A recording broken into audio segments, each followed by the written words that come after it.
Today I'm going to show you how to make a powerful organic fertilizer using simple kitchen ingredients. And this time, we'll prepare it using only 2 liters of water. If your indoor plants look weak, dry, or slow in growth, this natural recipe will help revive them and boost strong, healthy development. Let's begin. Take a jug and add 2 teaspoons of coffee, rich in nitrogen and great for soil health.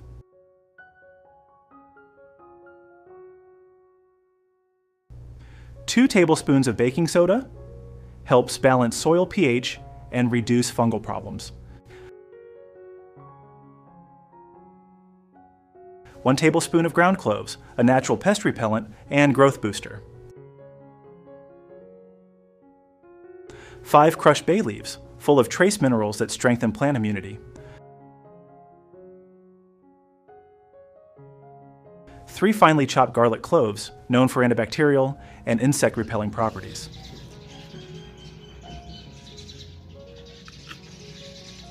Now pour in at 2 liters of hot water.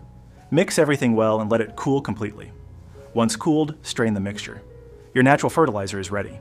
For application, use it directly to water the soil around your plants, or spray lightly on the leaves every 10 to 15 days. This organic fertilizer helps strengthen roots, improve leaf color, protect from pests, and support healthy flowering and fruiting. If you found this helpful, don't forget to like, subscribe, and comment which country you're watching from. See you in the next gardening tip.